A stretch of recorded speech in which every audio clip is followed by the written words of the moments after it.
Buenos días, gracias, presidenta. Adelante. Con su permiso, senadoras y senadores, la aprobación y la promulgación de la Ley General de Acceso a una Vida Libre de Violencia, el 1 de febrero de 2007, marcó un hito en la percepción social e institucional sobre el derecho de las mujeres y las niñas a una vida libre de violencia. La Ley General es una ley emblemática, no solo en México, sino en la región. Fue vanguardia en nuestra región y en una gran parte del mundo. Obedeció a la necesidad de desarrollar un instrumento jurídico con perspectiva de género, es decir, con perspectiva de desigualdad. Y por ello se establecían las acciones y mecanismos institucionales para brindar a las mujeres garantías para vivir libres de violencias, aplicable en todo el territorio nacional y obligatoria para los 3 niveles de gobierno, responsables de aplicar las políticas públicas necesarias y acordes a las demandas de la población, respetando siempre la concurrencia legislativa de las entidades federativas. En estos 12 años de vigencia de la Ley General de Acceso y de su aplicación, se ha demostrado su pertinencia, pero también la necesidad de precisar y actualizar algunos conceptos y procedimientos que faciliten a las autoridades y los operadores jurídicos tanto su comprensión desde las perspectivas de género, derechos humanos y niñez, así como su cabal aplicación. Quiero contarles solo 3 casos. Ambos tienen en común que contaban con órdenes de protección y en ambos fallamos al proteger la vida y la integridad de las mujeres. Abril Pérez Zagaón tenía 48 años, había denunciado el intento de feminicidio que vivió en la madrugada del 4 de enero mientras dormía por parte de su entonces esposo, Juan Carlos García, y del cual sobrevivió gracias a que uno de sus hijos despertó y se interpuso para que su padre no continuara hiriendo a su madre. A raíz de esto, Juan Carlos fue vinculado a proceso por el delito de feminicidio en grado de tentativa y se logró una orden de restricción en su contra. Después de 18 días de que Juan Carlos obtuvo su libertad, Abril Pérez fue asesinada de 2 balazos, uno en la cabeza y otro en la espalda. Vanessa Gaitán tenía 25 años. Era constantemente víctima de todo tipo de violencia por parte de su esposo. Derivado de esta violencia se habían emitido 3 medidas de protección a su favor.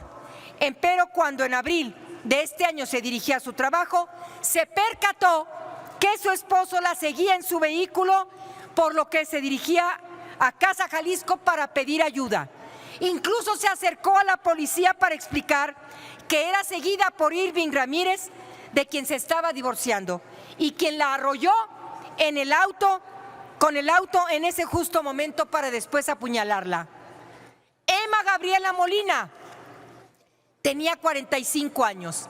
Después de sufrir violencia física, económica y psicológica por años de parte de su esposo Martín Medina Sonda, pidió el divorcio y se separó de él. Vivía junto con sus 3 hijos. Una mañana, mientras llevaba a sus hijos a reunirse con su padre, fue detenida con violencia por la policía, separada de sus hijos y llevada a la cárcel de Villahermosa por un delito fabricado por su esposo, como eso le fueron fabricados muchos más. Por eso, para nosotras es importantísimo hablar de estos temas y celebrar la aprobación de este dictamen, porque como Abril, como Vanessa, como Gaby, hay muchas mujeres a las que el Estado mexicano le ha fallado en proteger. Solamente entre el 2017 y el 2018, al menos 5 mujeres con órdenes de protección fueron víctimas de feminicidio.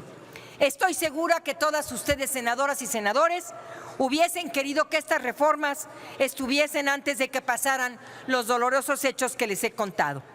Por eso, compañeras y compañeros, festejemos que ahora las órdenes de protección durarán no solamente 24 horas, hasta 72 horas, así decía, y ahora las estamos alargando hasta 30 días.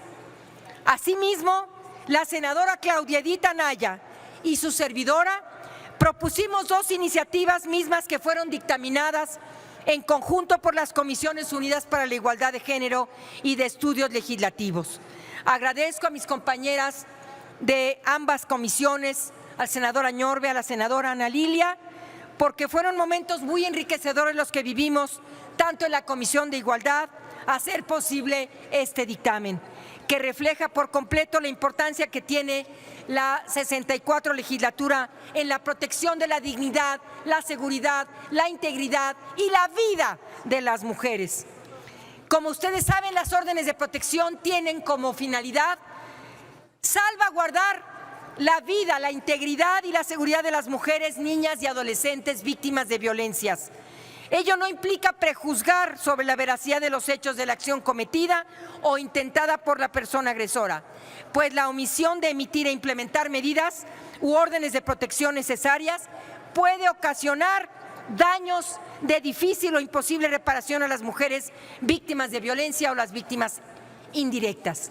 Las medidas de protección y órdenes de protección para mujeres víctimas de violencia constituyen, tal como lo han reconocido las Naciones Unidas, uno de los recursos jurídicos más efectivos puestos a disposición de las mujeres. Este dictamen busca que las órdenes de protección reflejen el reconocimiento por parte de las autoridades del riesgo que enfrentan las mujeres a causa de los actos de violencia. Y quiero aprovechar y agradecer al presidente de la República y también la disponibilidad que hay por el fiscal general de la República para tener un diálogo por parte del presidente, que ya cerró el tema y la discusión sobre el feminicidio. Y vamos a pedirle una reunión al fiscal general de la República para intercambiar precisamente nuestros puntos de vista, porque eso es la 4T, donde podemos disentir, donde no tenemos por qué callarnos y donde podemos manifestar nuestros disensos, porque esa es la democracia, porque no tengo por qué callar para defender una figura que tanto trabajo nos ha costado como lo es el feminicidio. Y precisamente por ello vamos a dialogar, vamos a intercambiar, por supuesto, puntos de vista. La duración de las órdenes de protección ahora será, fíjense, eran por hasta 72 horas. Ahora, y nosotras nos sentíamos que era de vanguardia la ley, ahora será de 60 días, prorrogables por 30 días más. También la posibilidad de solicitar la orden de protección en cualquier entidad federativa. Si te agredieron en la Ciudad de México, pero te fuiste a Puebla, en Puebla te pueden dar la medida de protección y no tienes que regresar otra vez a la Ciudad de México. También en la tramitación de órdenes de protección se propone ordenar todo el procedimiento en etapas comunes, como son la solicitud, la emisión, la implementación, la revisión, modificación y seguimiento. A mí me parece que se va a evitar el uso de criterios discrecionales y subjetivos por parte de las autoridades ministeriales y policiales. Y en cuanto a la competencia, que ahí sí traemos una pequeña discusión, porque en algunas leyes estatales emiten las medidas de protección el Ministerio Público y en otros, pues, los órganos jurisdiccionales.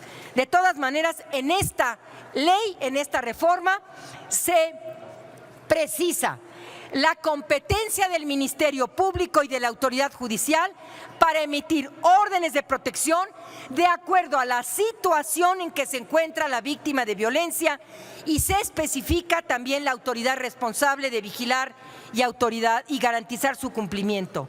Incorpora algo importantísimo: la protección para las mujeres y niñas víctimas en calidad de anonimato, atendiendo a que la figura de las denuncias anónimas son parte de nuestro sistema de justicia penal y además deberán de abonarse en la integración de un modelo de intervención homologado que eventualmente pueda ser replicado en las leyes de acceso a una vida libre de violencia en las entidades federativas, a efecto de estandarizar la atención y la intervención. En fin, compañeras y compañeros, por ser mujeres y niñas, nos matan. Porque la única diferencia que existe entre hombres y mujeres es la diferencia sexual. Y de esa diferencia sexual se ha desencadenado la diferencia social, la diferencia de trato, la diferencia en las oportunidades. Y lamentablemente la sociedad entera, medios de comunicación, iglesias, escuelas, academia, empresarias, ámbitos públicos como privados, insisten en no atender la violencia contra las mujeres y seguir diciendo que el hombre puede tener poder y abusar de las mujeres. No. Somos seres iguales en derechos y tenemos derecho a una vida libre de violencia. Y las razones de género están muy claras en todos los tipos penales en las 32 entidades federativas.